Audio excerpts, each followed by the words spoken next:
أعوذ بالله السميع العليم من الشيطان الرجيم. بسم الله الرحمن الرحيم. السلام عليكم ورحمة الله وبركاته. الفاتحة. بسم الله. الحمد لله رب العالمين. إياك نعبد وإياك نستعين. صراط الذين ولا الضالين. إن الحمد لله نحمده ونستعينه ونستغفره ونستهديه ونعوذ بالله من شرور أنفسنا ومن سيئات أعمالنا. من يهده الله فلا مضل له ومن يضلله فلا هادي له. أشهد أن لا إله إلا الله وحده لا شريك له وأشهد أن محمدا عبده ورسوله. اللهم صل وسلم وبارك على حبيبنا سيدنا محمد وعلى آله وأصحابه أجمعين. سبحانك لا علم لنا إلا ما علمتنا إنك أنت العليم الحكيم. رب اشرح لي صدري ويسر لي أمري واحلل عقدة من لساني يفقه قولي. ربي زدنا علما وارزقنا فهما. ربي يسر ولا تعسر. اللهم لا سهل إلا ما جعلته سهلا وأنت تجعل الحزن إذا شئت سهلا. أما بعد. قال الله سبحانه وتعالى في كتابه الكريم: أعوذ بالله من الشيطان الرجيم. إن هذا القرآن يهدي للتي هي أقوم. صدق الله العظيم. Yang berbahagia Tuan Imam anggota jawatan kuasa Masjid Daerah Teluk Intan, ahli-ahli jemaah muslimin muslimat, hadirin hadirat, tuan-tuan puan-puan rahimakumullah sekalian. Pertama-tamanya kita rafa'kan syukur kehadrat Allah Subhanahu wa ta'ala. Dengan izin limpahan rahmat daripada Allah dapat kita bertemu, berada bersama di rumah Allah, dan kita berniat iktikaf mengimarahkan masjid, mengimarahkan majlis ilmu taman syurga. Moga-moga mendapat rahmah, barakah dan maghfirah daripada Allah Subhanahu wa ta'ala, dan dikira sebagai sebahagian amalan soleh, dikira pahala sebagai bekalan untuk kita bawa menghadap Allah pada hari kebangkitan nanti, insya-Allah. Baiklah tuan-tuan, malam ni kita tengok sedikit lagi sambungan pengajian ilmu kitab tafsir Al-Quran, memahami, mentadabbur, menghayati firman Allah, kalamullah, wahyu daripada Allah Subhanahu wa taala. Dan kita masih lagi berada dalam surah Al-Baqarah juzuk yang pertama. Kitab rujukan kita ialah Tafsir Al-Azhar, dikarang oleh almarhum Buya Hamka rahimahullah. Tuan-tuan ada buku, boleh buka muka surat 250 dan huraiannya ada pada muka surat 254 ayat 61. Al-Baqarah ayat 61. A'udzu billahi minasyaitonir rajim. Wa idh qultum ya Musa lan nasbira ala طعام واحد فادع لنا ربك يخرج لنا مما تنبت الأرض من بقلها وقثائها وفومها وعدسها وبصلها قال أتستبدلون الذي هو أدنى بالذي هو خير اهبطوا مصرا فإن لكم ما سألتم وضربت عليهم الذلة والمسكنة وباءوا بغضب من الله ذلك بأنهم كانوا يكفرون بآيات الله ويقتلون النبيين بغير الحق ذلك بما عصوا وكانوا يعتدون. صدق الله العظيم. Baik, pada malam ini sambungan apa yang kita baca pada bulan Sudah masih lagi berkisar tentang perbicaraan Allah Ta'ala, wahyu kepada Nabi Muhammad sallallahu alaihi wasallam tentang bagaimana untuk bermuamalah, berurusan dengan kaum Yahudi yang berada di Madinah ketika ayat ini turun. Ayat ini turun dalam surah Al-Baqarah, dan kita maklum Al-Baqarah merupakan surah Madaniyah, turun pada peringkat Nabi berada di Madinah lepas hijrah. Dan di Madinah pelbagai kaum bangsa keturunan, termasuklah Bani Israel. Dan cerita Bani Israel ni panjang dalam surah Al-Baqarah. Dan kita baca pada bulan lepas bagaimana mereka dihukum oleh Allah Ta'ala, ditinggalkan berada di padang pasir selama 40 tahun. Kemudian Allah ceritakan berbagai-bagai nikmat kepada mereka. Juga Allah ceritakan, kita dah baca pada bulan lepas, nikmat mata air, sumber air. Itu cerita bulan lepas, kita dah sama-sama baca. Adapun pada malam ini sambungannya, masih lagi dialog antara Bani Israel dengan Nabi Musa. Wa idh qultum ya Musa lan nasbira ala ta'amin wahid. Dan ingatlah wahai Bani Israel, hak ada di Madinah tu mu kena ingat satu ketika dulu apa hak berlaku zaman Nabi Musa, tok dulu, nenek moyangmu dulu. Dan bila dah jadi ayat Quran kepada kita, ambil pengajaran. Ingatlah, ambil pengajaran seketika kamu berkata, ya Musa, hei Musa. Sebahagian ulama tafsir dia kata betapa biadabnya apabila kaum Bani Israel memanggil Nabi Musa dengan nama. Ya Musa, hei Musa. Dengan nama, hei Musa. Dia tak panggil Nabi, dia tak panggil Rasul. Dia tak, setengahnya beriman, setengahnya tak beriman. Kita diajar adab dengan Rasulullah sallallahu alaihi wasallam. Para sahabat kalau kita tengok, para sahabat tak pernah panggil nama wahai Muhammad, tak ada. Melainkan panggil ya Nabi Allah, wahai Nabi Allah. Ya Rasulullah, wahai Rasulullah. Ya Habiballah, wahai kekasih Allah. Bahkan isteri-isteri baginda pun, isteri-isteri Nabi sallallahu alaihi wasallam tak pernah panggil nama. Kalau kita ini, kalau kat Malaysia ni abang lah tak. Kalau kita kata suami nama Muhammad, abang mak lah. Tak panggil abang mak, panggil ya Rasulullah, ya Nabi Allah. Itu dikira sebagai adab, penghormatan. At-tahiyah dia panggil, tahiyah, tahiyatan, penghormatan, kemuliaan kepada baginda Rasulullah sallallahu alaihi wasallam. Bukan Nabi kita Rasulullah sahaja, bahkan semua Nabi wajib dimuliakan. Tiba-tiba mari cerita, kita kata bukan ayat ni je, tuan-tuan boleh rujuk sebelum ni kita dah baca. Ya Musa, hei Musa, hei Musa. Tak? Wa idh qultum ya Musa, wahai Musa. Dia panggil hei Musa. Biadab, kurang ajar. Lan nasbira ala ta'amin wahid.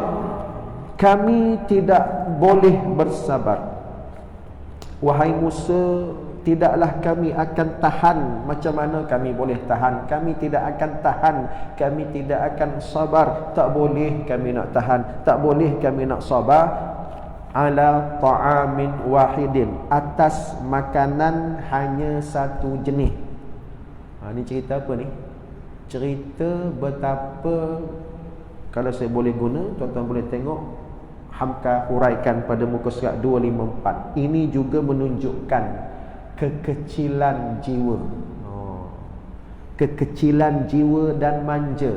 Bak makan pun tak luluh puak-puak ni.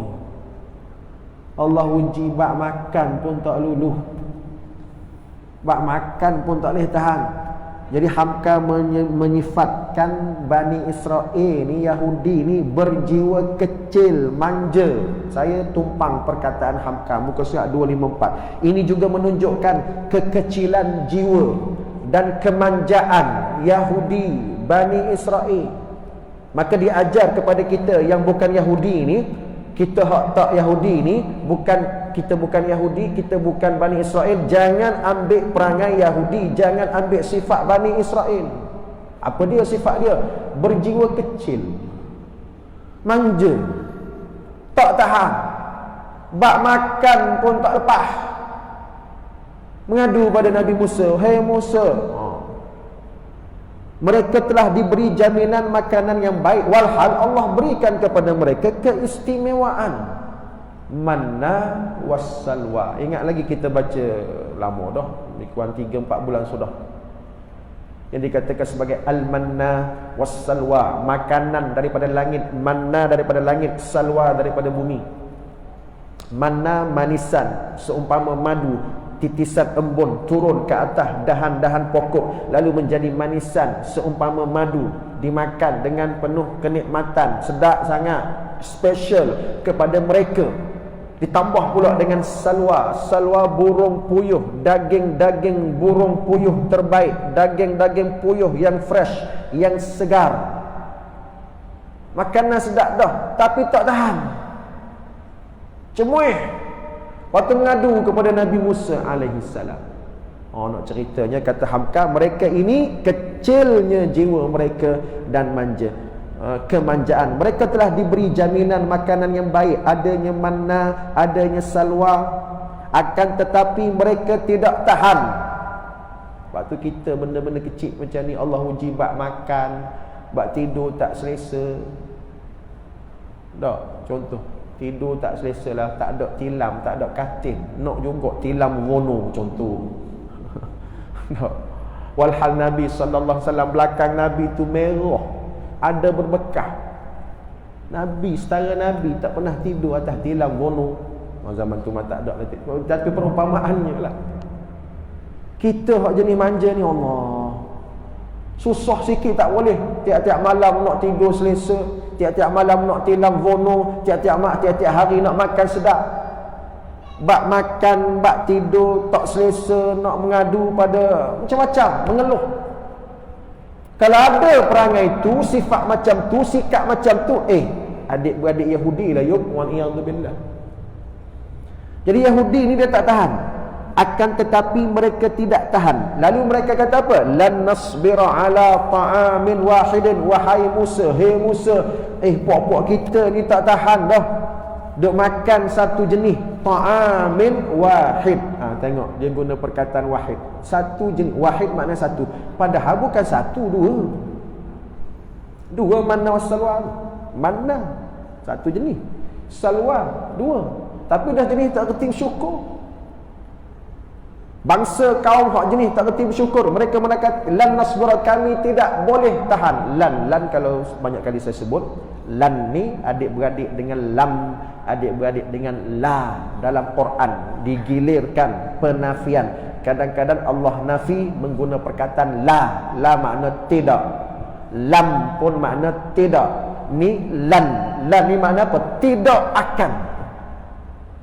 Sampai bila-bila pun tak tahan dah. Kami takkan, sampai bila-bila pun kami tak tahan dah, tak sabar dah, tak boleh kami sabar, tak boleh kami tahan dengan jenis ta'amin wahid, sejenis makanan. Walhal Allah bagi dua, tapi dema ni tak kerti bersyukur, nampak sejenis je. Bak makan pun tak lepas. Kalau jenis ibarat kata ni, ni kalau nak mengadu lah, kalau jenis Yahudi ni dia akan bertikai lah ni. Kalau jenis Yahudi, Allah, air kosong je. Nasib baik aku bukan Yahudi. Tak? Pergi mana-mana masjid tu pun air kosong, surau tu pun air kosong, surau ni pun air kosong, air mineral je. Bulan lepas pun air mineral, bulan ni pun air mineral. Tu jenis Yahudi lah tu. Nak mengadu benda-benda kecil remeh macam tu. Syukurlah ada juga air. Jangan diambil perangai Yahudi macam tu.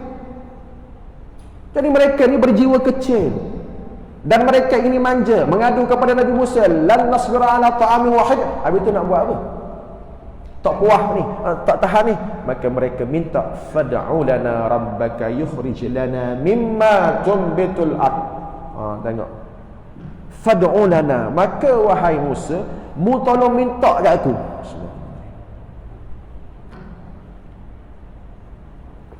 Tolonglah minta. Tadi punyalah biadab, panggil nama je, hey Musa. Rupanya nak minta tolong, udah tak tahan, mengadu kat Nabi Musa juga. Fad'u lana, maka wahai Nabi Musa, tolong mintalah kepada kami rabbaka, Tuhanmu. Ni lagi satu ulama sebut perkataan rabbaka, Tuhanmu tu. Mu minta lah dengan Tuhanmu tu. Maknanya dia sebut Tuhan Nabi Musa, bukan Tuhan dia. Rabbaka, Tuhanmu tu. Alangkah sopannya kalau dia kata, wahai Musa, memintalah dengan Tuhan kami. Makna mengaku Tuhanmu, Allah Ta'ala. Tak sebut Tuhan kami. Satu, alangkah sopannya kalau dia sebut fada'ullah, fada'u lanallah, fada'ullah, maka wahai Nabi Musa, memintalah dengan Allah. Tak sebut juga. Dia sebut memintalah dengan Tuhanmu tu. Dua kebiadaban kurang ajar Bani Israel, Yahudi laknatullah, sebagaimana disebut oleh para ulama tafsir dalam menganalisis ayat ini. Dahlah panggil nama Musa je, hei Musa, satu. Yang kedua sebut Tuhanmu tu. Dia tak sebut nama Allah. Sebagaimana saya teringat kisah dalam Quran, hujung-hujung nyawa Fir'aun laknatullah pun sama juga. Hujung-hujung nyawa Fir'aun laknatullah kan, tenggelam dalam laut tu. Dia kata, amantu, aku beriman dengan Tuhan Nabi Musa. Dekat nak mapuh dah. Dekat-dekat nak mapuh dah, tenggelam dalam lautan pun sombong dengan Allah, tak sebut nama Allah.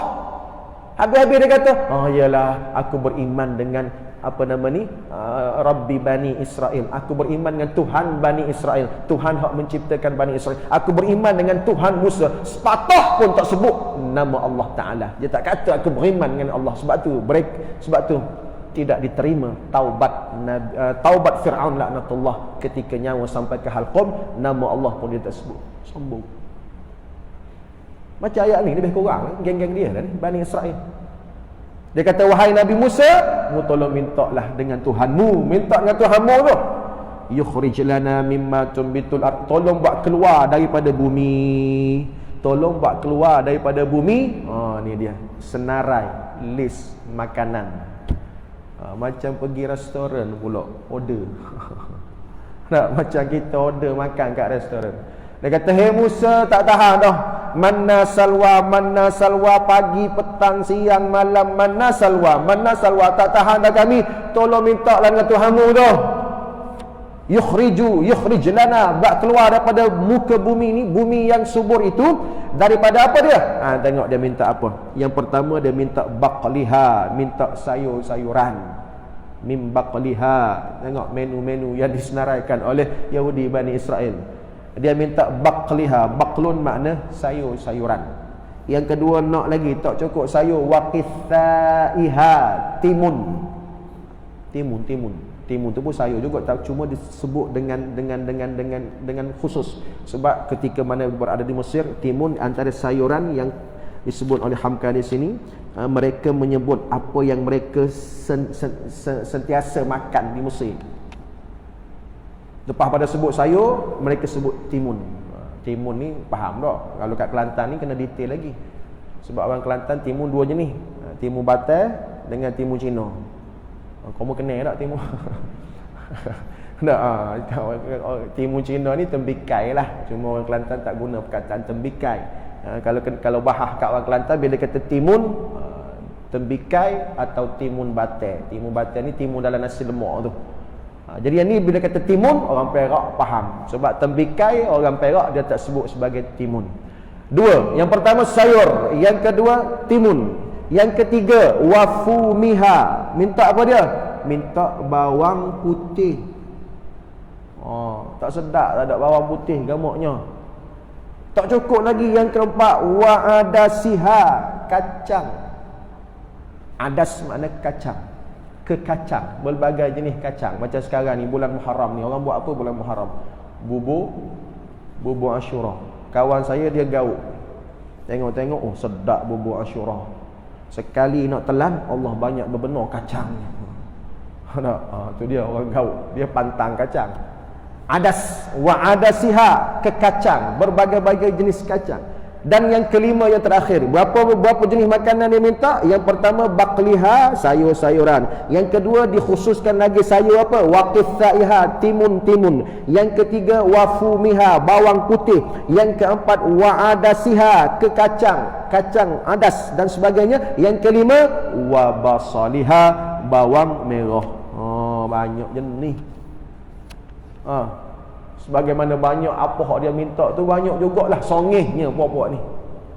Detailnya minta satu-satu dengan Nabi Musa alaihi salam. Mereka meminta dengan mentimunnya, dengan sayur mayurnya, bawang putihnya, kacangnya, bawang merahnya. Maka apa? Apa reaksi Nabi Musa alaihi salam?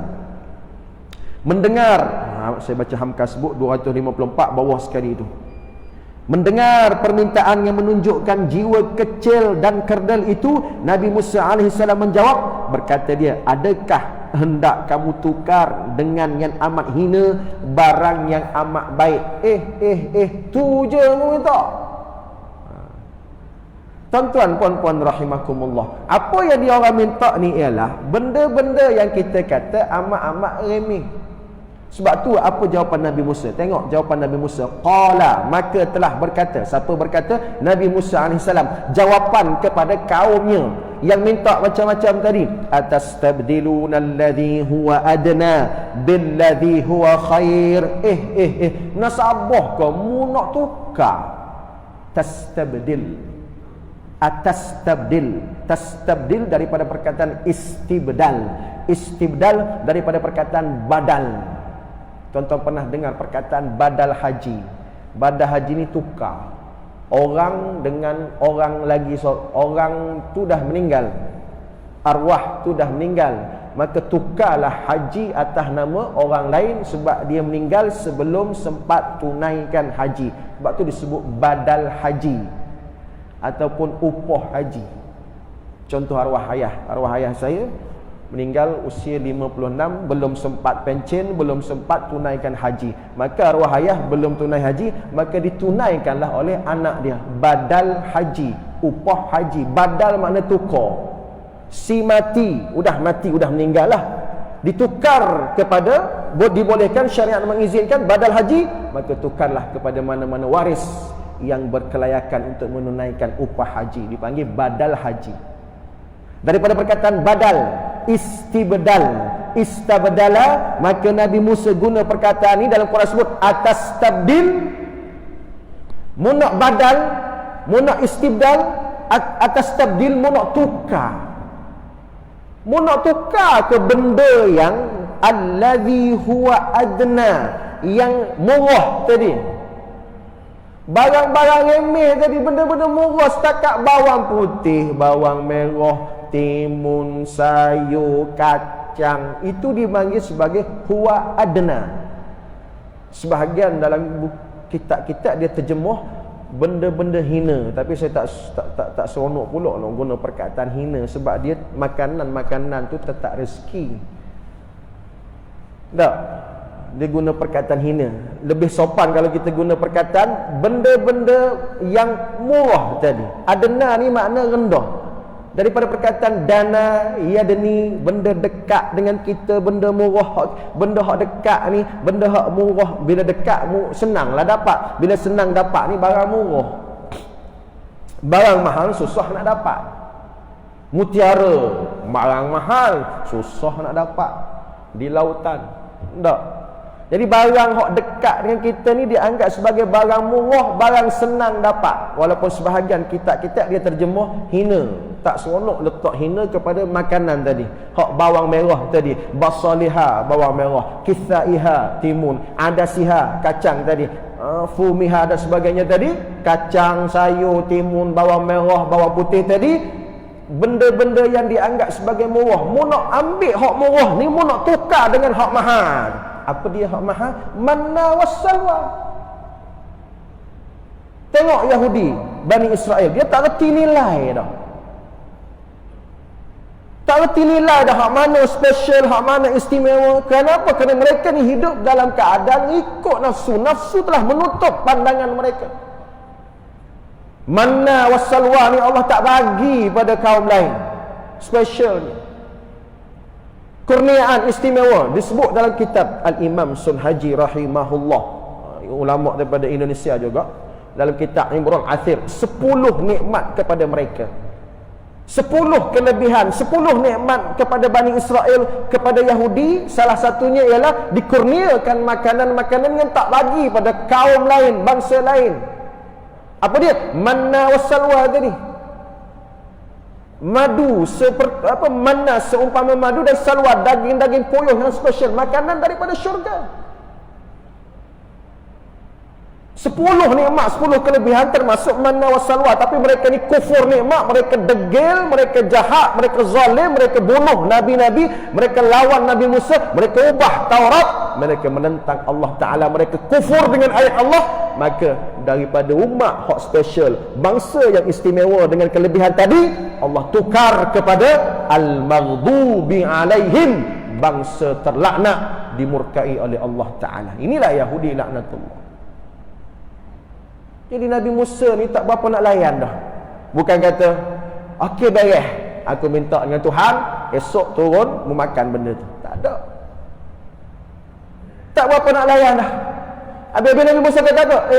Mun nak tukar benda yang adna.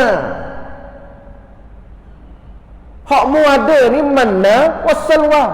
Manisan, makanan special, salwa, daging-daging, burung-burung puyuh yang special, tiba-tiba meminta huwa adna. Adna ni daripada perkataan dunia. Dana yadni, dana atun, dunia. Dunia ni barang murah. Habis tu apa hak mahal? Akhirat mahal. Setakat barang dunia ni murah belaka. Yang mahalnya syurga Allah Ta'ala, redha Allah Ta'ala di akhirat nanti. Billadhi huwa khair, dengan sesuatu yang ianya khair. Khair makna baik, terbaik. Jadi sifat Yahudi ni dia buta. Buta hati. Mata celek, bukan mata buta, mata celek je. Hati mereka buta, tak tahu nak nilai lah. Sebab tu seumpama wahyu Taurat tu, betapa mahalnya nilai ajaran Nabi Musa tercatat dalam kitab Taurat, wahyu daripada Allah, daripada langit. Mereka tak reti nilai dah. Ditukarnya, diubahnya dengan tangan-tangan mereka sendiri. Padri-padri mereka, rahib-rahib mereka, pendeta-pendeta mereka, ditukarnya Taurat dengan ayat-ayat ikut suka mereka. Hak mana mereka berkenan mereka ambil, hak tak berkenan mereka buang.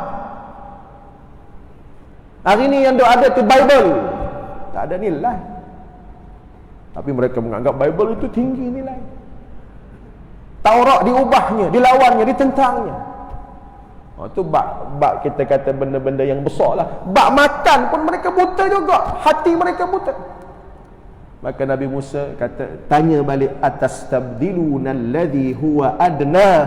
Hei puak-puakmu ni, mu nak tukar ke benda-benda yang mu minta tadi, benda-benda remeh, benda-benda murah, benda-benda hak biasa-biasa, billadhi huwa khair, dengan benda, dengan makanan yang mana itu adalah istimewa, barang yang amat baik. Tengok apa muka surat 255. Buya Hamka sebut apa, mengapa Nabi Musa menyambut demikian. Memang mereka meminta sayur-sayur, kerana mereka teringat akan makanan mereka tatkala mereka masih tinggal di Mesir. Masa di Mesir duk makan sayur, duk teringat hak lama. Bila Allah uji di padang pasir, 40 tahun di padang pasir, duk teringat, mana kacangnya, mana bawang putihnya, mana bawang merahnya, mana apa lagi sayurnya, mana timunnya. Allah uji bab makan pun tak lepas. Tak macam kita lah kena keluar. Sahabat-sahabat kita mungkin ada daripada kalangan tabligh, keluar tabligh, tidur bukan atas tilam gunung, bukan ada katil selesa, tapi mereka tak kisah pun benda tu. Sebab apa? Ini namanya berjuang. Benda-benda kecil macam ni, orang kita ni dia bukan orang kita, mana kata orang beriman, orang mukmin anggap benda tu tak ada apalah. Baru ni saya tertarik dengan seorang seniman, walaupun dia ni artis, penyanyi, pelakon, tapi benda yang dia sebut tu kita boleh terima, kita sebut lah, kita boleh kongsi. M. Nasir, kalau tuan-tuan kenal M. Nasir ni seniman lah, dia pelakon, penyanyi, tulis lirik. Orang tanya dia, pernah tak Abang Nasir melalui zaman-zaman susah? Zaman-zaman susah macam mana? Dia tanya balik. Zaman susah macam mana tu? Dia tanya wartawan tu. Zaman susah makna zaman-zaman hidup susah, makan Maggi, duduk rumah-rumah setinggan, sewa rumah bilik kecil sebagainya, makan pula makan Maggi. Maka jawab M. Nasir ni orang seni ni, mungkin dia ada falsafah dia kata tu bukan susah. Bukan susah setakat makan Maggi tu. Duduk tidur tepi jalan tu bukan susah. Itu sekadar apa yang kita lalui. Tengok orang berjiwa besar. Berjiwa besar tu macam tu. Dia tak rasa benda tu susah. Susah. Zaman aku susah dulu makan Maggi. Walhal makan Maggi tu senang lah tu. Daripada langsung tak ada makanan. Tapi orang tu berjiwa besar. Yahudi ni dia berjiwa kecil. Bukan setakat berjiwa kecil, hamka kata manja. Nak ceritanya mesej daripada Allah Ta'ala bila diwahyukan ayat ini, wahai umat manusia, wahai umat Muhammad, jangan ambil perangai Bani Israel, perangai Yahudi umat Nabi Musa ni, hak berjiwa kecil, hak manja ni. Melainkan orang beriman dia kena berjiwa besar. Daya tahan tu kena kuat. Ujilah apa pun dia tak makan tak cukup, makan ala kadar, minum ala kadar, tidur pun ala kadar, beres, tak jadi masalah. Kekuatan dia ada, dalaman dia ada. Kenapa? Kalau nak senang dia fikir apa? Makan sedap, syurga Allah Ta'ala. Tidur sedap, syurga Allah Ta'ala. Hidup selesa, syurga Allah Ta'ala. Tu. Kalau jiwa kecil, jenis manja, tak ke mana. Sebab itulah apabila disebut di sini bagaimana Nabi Musa AS tanya balik.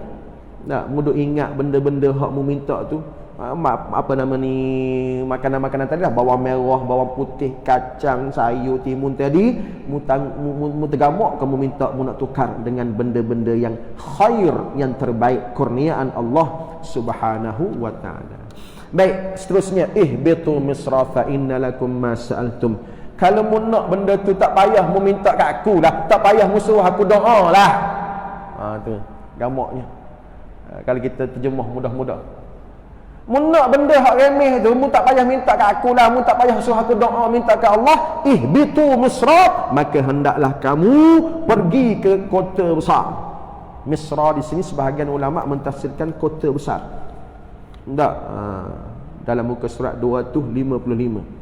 Lalu Musa berkata, pergilah ke kota besar, maka sesungguhnya di sana kamu akan dapat apa hak mu minta tadi. Setakat mu nak benda-benda tu, bawang merah, bawang putih, kacang, sayur, timun tadi, mu tak payah minta kat aku lah. Mu pergilah, ihbitu misra, pergilah ke kota besar, pergilah cari di pasar-pasar. Ataupun sebahagian ulama mentafsirkan Misra ini dengan makna negara Mesir itu sendiri.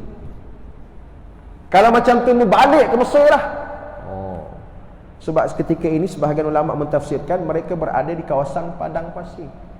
Dihukum oleh Allah Ta'ala 40 tahun berada di padang pasir yang bernama Al-Tih. Saya dah sebut bulan sudah kan. Kerana kezaliman mereka, kerana berbagai-bagai jenis dosa-dosa mereka, maka mereka dihukum. Umat kaum Nabi Bani Israel, Yahudi ini berada di kawasan padang pasir yang digelar dengan nama Al-Tih selama 40 tahun. Tak tahan nak makan manna wasalwa. Maka ihbitu misra, pulanglah kamu, kembalilah kamu ke kota-kota besar. Ataupun sebahagian ulama ini dia panggil apa nama ni, ilmu qiraat. Kalau tuan-tuan perhatikan ayat 61 tu misran. Misran tu tanwin. Misran tanwin kan. Sebahagian ulama qiraat dia tak baca misran, dia baca misra. Dia baca misra. Kalau baca misra, maknanya ialah dengan makna misran, makna kota besar, ataupun misra. Misra tanpa tanwin dengan makna negara Mesir itu sendiri. Ini tak apalah, ini daripada khilaf ulama qiraat kita panggil. Cuma dalam Rasam Uthmani diambil pandangan ulama yang bacakan perkataan misran tu dengan tanwin. Sebab Quran dulu-dulu asalnya dia tak ada titik, tak ada baris. Kemudian ulama-ulama kemudian barulah letak titiknya, letak barisnya. Ketika letak baris terdedah kepada khilaf. Apa makna khilaf? Percanggahan pandangan ulama. Ada ulama kata misra ni kena baca tanwin, maka baca misran dengan makna kamu pergilah ke pekan-pekan, ke pasar-pasar, ke kota-kota nak cari benda hang minta tu. Ada ulama kata tak, dia bukan makna misran, baca sekadar huruf baris atas sahaja tanpa tanwin dengan makna negara Mesir itu sendiri. dengan tidak pergilah kamu pulang kembali ke Mesir, maka di sana akan kamu dapati apa yang kamu minta itu. Setakat kamu nak benda-benda tu mudah dapat dulu di Mesir. Sekarang kamu diuji oleh Allah Ta'ala, kamu kena berjiwa besar, dan Allah berikan kamu kurniaan makanan yang lebih mahal daripada tu. Manna wasalwa jauh lebih hebat daripada tu. Tapi dah jiwa kecil ni nak juga hak lama-lama tu. Tak tahan. Baik. Kemudian Allah buat kesimpulan. Waduribat alaihimudz dhillatu wal maskanatu wa ba'u bighadabin minallah. Inilah sikap perangai Yahudi Bani Israel. Mereka berjiwa kecil, mereka tak puas, mereka takkan puas dengan apa yang Allah berikan kepada mereka. Mereka tidak mensyukuri nikmat, mereka kufur nikmat Allah Ta'ala. Lalu Allah kata waduribat alaihimudz dhillah. Mereka ini ditimpa oleh az-zillatu wal maskanah, kehinaan dan kerendahan. Mereka ini ditimpa kehinaan dan kerendahan. Zillah makna hina. Hari-hari kita guna perkataan zil. Perasan tak? Az-zillatu ni kita guna perkataan dalam doa qunut. Dalam doa qunut innahu la ya'izzu man 'adait wala fa innaka taqdi wala yuqda 'alaik wa innahu la ya'izzu man 'adait wala yadhillu man walait. Yadhillu itu daripada perkataan zillah makna kehinaan. Pagi-pagi kita kunut minta dengan Allah, kita mengaku ya Allah la yadhill, tidak akan hina.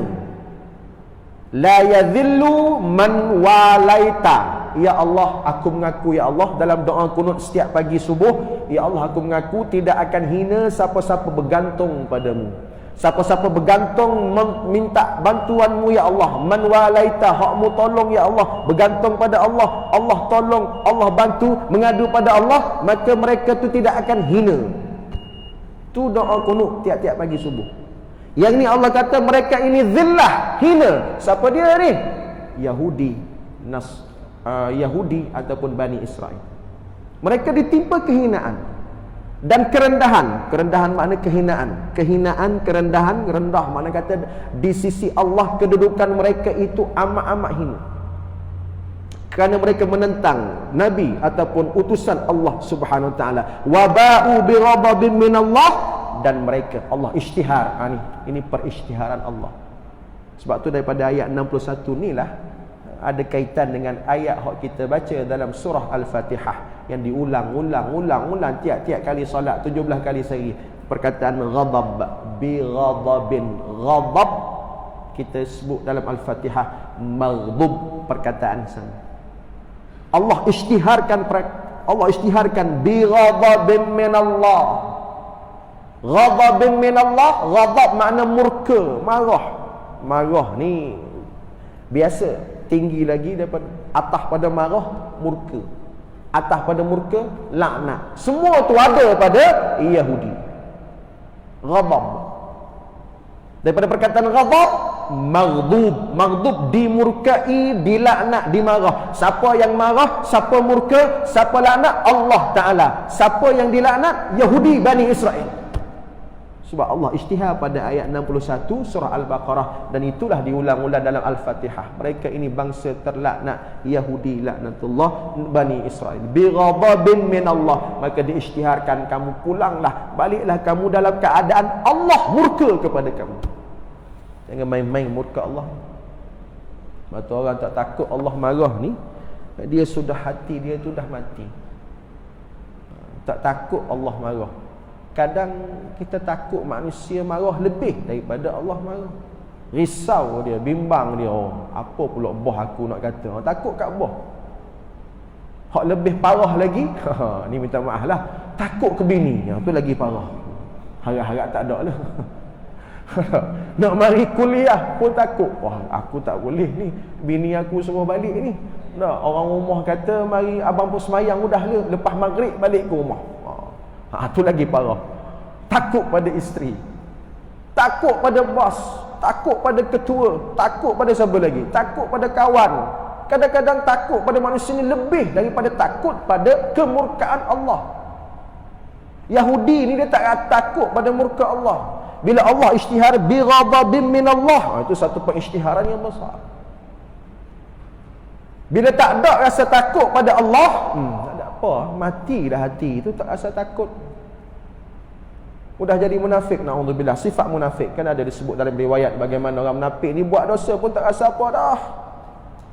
Buat dosa tak rasa apa pun dah. Tak apalah, dosa je pun. Amboi sedap ayat dia, dosa je pun. Lepas tu kita bertaubat lah. Lepas tu kita bertaubat. Bila nak bertaubat? Nanti tua-tua esok. Belum tentu tua, belum tentu sempat tua. Jadi bila Allah isytiharkan bi ghadabin min Allah, ini satu perisytiharan yang besar, satu kemurkaan yang amat-amat tinggi daripada Allah kepada kaum Bani Israel. Dzalika bi annahum kanu yakfuruna bi ayatillah. Lalu Allah ceritakan sebab datangnya kemurkaan kerana apa? Kerana mereka kufur kepada ayat-ayat Allah Ta'ala. Satu, bi annahum kanu yakfuruna bi ayatillah, kufur kepada ayat Allah, melawan ayat Allah, mengubah ayat Allah. Semua itu ada pada Bani Israel. Ayat Allah dengan makna Taurat, ayat Allah dengan makna wahyu, diubahnya Taurat, ambil separuh, terima separuh, yang separuh lagi tak terima, ambil hak mana dia berkenan. Beriman dia main pilih-pilih. Tengok Taurat, Nabi Musa sebut apa, Nabi Musa ajar apa, dia main pilih-pilih. Hak ni kita berkenan, hak ni kita boleh terima, hak tu tak boleh terima, hak tu tolak. Dia buat macam tu. Disebut juga dalam surah yang sama, cuma belum sampai lagi ayat tu. Ada afatu'minuna bi ba'dil kitab wa takfuruna bi ba'd. Wahai Bani Israel, mu beriman dengan separuh daripada ajaran kitab dan beriman, mu kufur dengan sebahagian yang lain. Ini semua ada pada sifat-sifat Bani Israel. Yakfuruna bi ayatillah, kufur kepada ayat Allah, kufur kepada perintah Allah, wahyu daripada Allah. Bukan Yahudi je, orang Islam kita pun ada hak kufur kepada ayat Allah, hak menghina hukum faraid. Contoh, ada orang hina hukum faraid baru ni. Dia kata hukum faraid ni hukum zaman unta. Walhal faraid dalam Quran jelas. Dalam surah An-Nisa panjang lebar tentang faraid. Hina faraid makna hina ayat Allah. Sebab hukum faraid bukan ulama susun, bukan mufti mandai-mandai. Hukum faraid daripada Al-Quran. Sama juga ada hina hukum poligami. Tak kira lah hukum apa pun, hukum hudud, poligami, faraid, semua itu diambil daripada ayat Allah. Maka mereka ini yakfuruna bi ayatillah, na'udzubillah, boleh membawa kepada kerosakan akidah. Insya dah masuk tuan-tuan, saya laju sikit, saya nak habiskan. Insya dah masuk, cuma nak habiskan 2 baris je, sebaris setengah je lagi. Jadi sebab pertama, sifat pertama yang mendatangkan ghadab Allah, bi ghadabin min Allah, murka Allah, datangnya murka Allah kepada Yahudi. Yang pertama, mereka kufur kepada ayat Allah. Kita hak tak Yahudi ni, jaga-jaga jangan kufur ayat Allah, jangan tolak ayat Quran, jangan tolak hadis Nabi sallallahu alaihi wasallam. Tolak juga ayat Allah, kufur juga ayat Allah, adik-beradiklah dengan Yahudi, naudzubillah. Yang kedua, apa lagi perangai mereka yang kedua yang membuatkan Allah tu ghadab, murka? Wa yaqtuluna an-nabiyyin bighairil haqq. Ni lagi, mereka tergamuk membunuh. Wa yaqtuluna, mereka ini membunuh an-nabiyyin, membunuh nabi-nabi.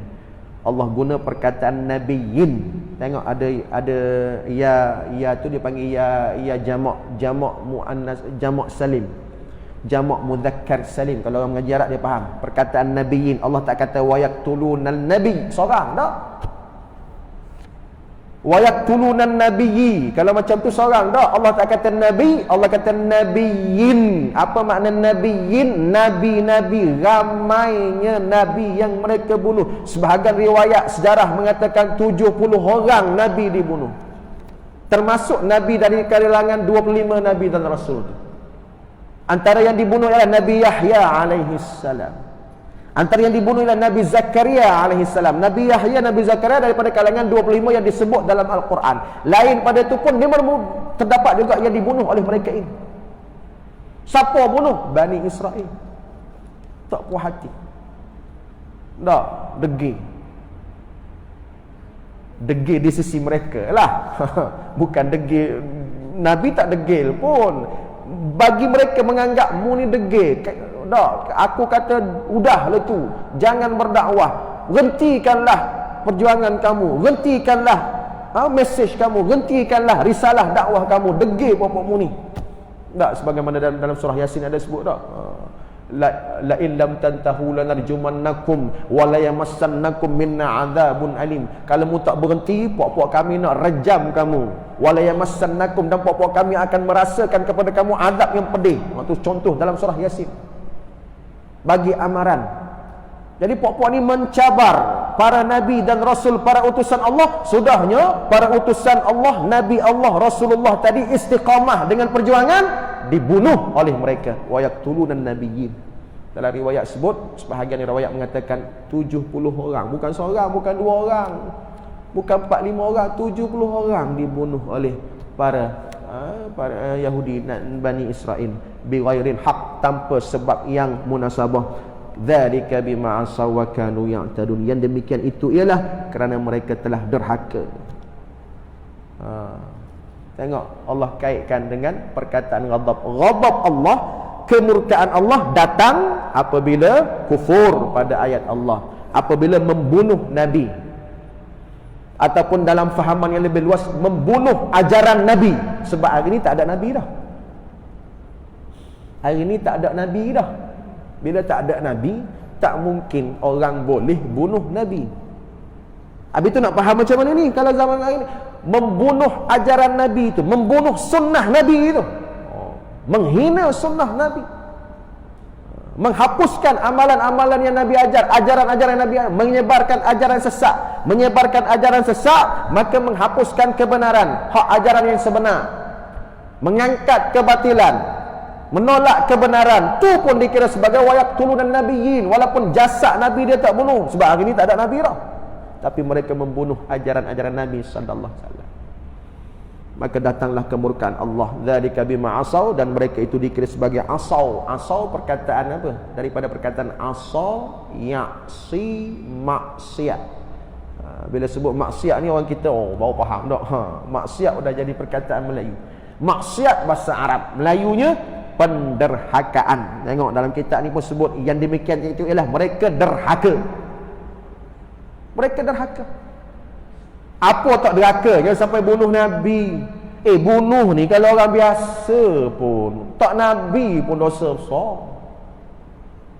Walau tak nabi pun, walau dia orang biasa, bunuh dosa besar, apatah lagi membunuh nabi. Maka itulah penderhakaan, asal maksiat, penderhakaan. Wa kanu ya'tadun, dan mereka itu dikira sebagai kaum, bangsa yang melampau batas. Ya'tadun dengan makna melampau batas. Mereka kufur kepada perintah Allah, mereka membunuh para nabi-nabi, dan mereka telah asal derhaka dan dikira sebagai melampau batas. Jadi golongan kaum yang dikira amat-amat jahat, zalim, sehingga mereka digelarkan sebagai maghdubi alaihim, dimurkai oleh Allah, ghadabun minallah, dilaknat oleh Allah, ialah Yahudi, Bani Israel, kerana mereka telah melakukan kerosakan, asau, penderhakaan, wa kanu ya'tadun, dan mereka ini telah melampau batas. Tersebab jiwa yang telah hina dan rendah, kerdil dan miskin, yang berpangkal daripada kufur kepada kebenaran, segala pekerjaan yang keji, Nabi menipu, ingkar akan seruan kebenaran, maka berturut-turutlah terjadi dalam kalangan mereka. Ini kesimpulan Hamka, muka surat 256, perenggan bawah tu. Dia kata kerana apa ni? Kerana jiwa yang tak puas hati ada Nabi diutuskan kepada mereka, mengubah ajaran nenek moyang mereka, mereka lawan. Menolak kebenaran, tak tetap dengan adat budaya turun-temurun nenek moyang mereka, tetap dengan agama-agama hak mereka percaya sebagai benar, wal hadis sisi Allah mereka itu batil. Ini pun dikira sebagai berjiwa kecil.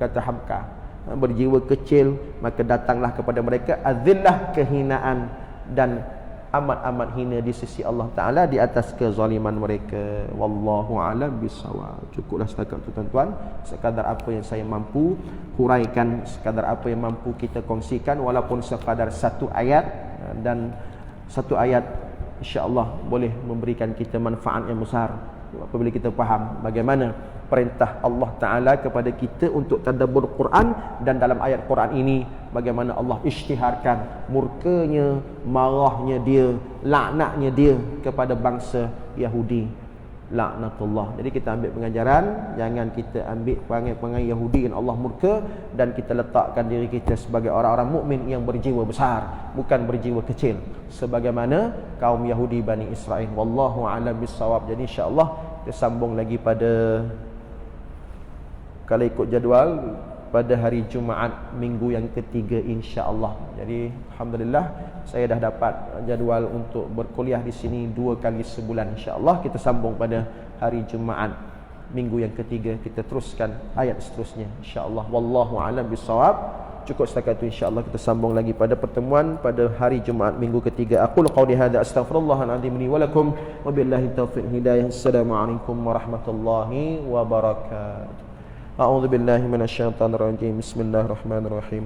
Alhamdulillah wassalatu wassalamu ala Rasulillah wa ala alihi wa ashabihi wa man walah. Allahumma ij'al jam'ana hadza jam'an marhuma wa tafruqana min ba'dihi tafarruqan ma'suma. Allahumma ij'alna minal ladzina yastami'una al-qawla fayattabi'una ahsana. Rabbana faghfir lana dhunubana كفر عنا سيئاتنا وتوفنا مع الأبرار. ربنا آتنا في الدنيا حسنة وفي الآخرة حسنة وقنا عذاب النار. صلى الله على محمد وعلى آل محمد والحمد لله رب العالمين. Kita tutup majlis tasbih kafarah suratul Asr.